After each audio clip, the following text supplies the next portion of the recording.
দেশের অবস্থা তো খারাপ, দেশে তো কিছুই নাই। চাই না আমরা এই বেদাইলের সরকার, আমরা একদম ভালো সরকার চাই। আর এখন এই সরকার যদি থাকে, বিগত দিনে একমাত্র আল্লাহ পাক জানে আমাদের ভাগ্যে কি আছে। এদিকে আওয়ামী লীগের সাবেক শিল্পমন্ত্রী নুরুল মজিদ হুমায়ুনের মৃত্যু ঘিরে এবার নানান প্রশ্নের জন্ম দিচ্ছে রাজনৈতিক অঙ্গনে। অনেকেই বলছে এই সাবেক শিল্পমন্ত্রী নুরুল মজিদ মরেনি, তাকে পরিকল্পিতভাবে মেরে ফেলা হয়েছে। এমন অনেক প্রশ্ন নিয়ে আওয়ামী লীগের পক্ষ থেকে করা হচ্ছে, যা রাজনৈতিক অঙ্গনে নানান প্রশ্নের জন্ম দিচ্ছে।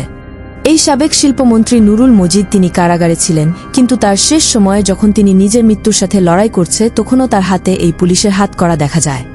যা নিয়ে রাজনৈতিক অঙ্গনে নানান সমালোচনা করছেন এই আইন ব্যবস্থা নিয়ে। শুধু আইন ব্যবস্থা নয়, এবার প্রশ্ন উঠছে এই অন্তর্বর্তীকালীন সরকার ডক্টর মোহাম্মদ ইউনূসকে ঘিরে। দেশের সাধারণ মানুষ এই ইউনূসকে এখন অক্ষত ভাষায় গালি দিচ্ছে, যা মুখে বলাও সম্ভব না। সরকার চলছে, সরকার সারা বাংলাদেশে দিলে কাম করছে, কোনো টানতে পারবে না। তোমার টাকা আছে তাই খাইছো, তোমার ভাই ফুলের বাগান থাকলে কি তোমার পেটে ভাত নাই? ভাই ভালো না, ভালো হইলে আর এইভাবে যায় না, ভালো হইলে আর এইভাবে খেলা মন্ত্রী মিনিস্টারের লেগে চালা ফালা লেগে গেছে। হাসিনা তো কোনো কাম ভুল করেনি, সংস্কৃত বিচার করছে। আইন খেলা দিল্লি বানায়, দিল্লি নষ্ট হয়। আর লোকটা ধুমছে চলছে। দেশের অবস্থা তো খারাপ, দেশে তো কিছুই নাই। দেশে আছে কি? এই সারাদিন গাড়ি চালিয়ে কালকে 400 টাকা জমা পাইছি, 600 টাকা গাড়ি জমা, 300 টাকা খাওয়া, 900 টাকা তো এমনি খরচ। এখন 2000 টাকা নিয়ে বাজারে গেলে কিছুই হয় না। একজন মুসলিম ঘরের সন্তান হয়ে সে মৃত্যুর সাথে লড়াই করছে, সেখানে কিভাবে এই সাবেক শিল্পমন্ত্রী নুরুল মজিদ হুমায়ুনকে তার শেষ সময় হাতকড়া পরা অবস্থায় জীবন দিতে হলো? এই কি তাহলে স্বাধীন দেশের নমুনা?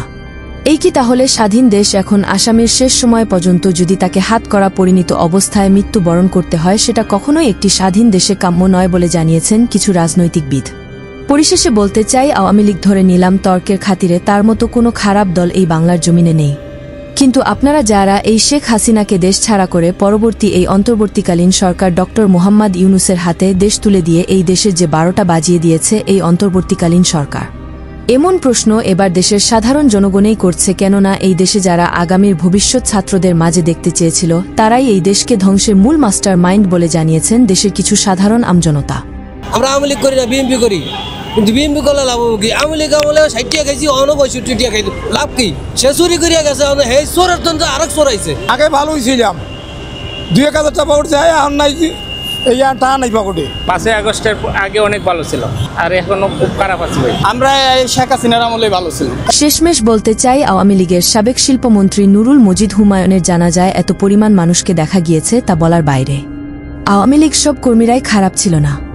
আর আওয়ামী লীগের এই সাবেক শিল্পমন্ত্রী নুরুল মজিদের সাথে যা করা হয়েছে, এই আইন ব্যবস্থা সহ এই অন্তর্বর্তীকালীন সরকারকে ঘিরে ধিক্কার জানিয়েছে কিছু রাজনৈতিক ব্যক্তিবর্গ। এছাড়াও এই অন্তর্বর্তীকালীন সরকার ডক্টর মোহাম্মদ ইউনূসকে উদ্দেশ্য করে প্রবাসী সাংবাদিক ইলিয়াস হোসাইন তার ফেসবুক আইডিতে কিন্তু অলরেডি জানিয়ে দিয়েছেন যে হটাও ইউনূস সরকার।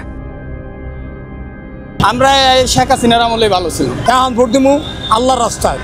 বিগত দিনে এক সরকার ছিল, এখন যে সরকার আসছে উনি কি সরকার এটাও আমরা বুঝতেছি না। কিন্তু দেশের শান্তি বিরাজ করবে না, এভাবে যদি থাকে দেশের শান্তিপূর্ণ বিরাজ করবে না। চাই না আমরা এই বেদাইলের সরকার, আমরা একদম ভালো সরকার চাই। আর এখন এই সরকার যদি থাকে, বিগত দিনে একমাত্র আল্লাহ পাক জানে আমাদের ভাগ্যে কি আছে।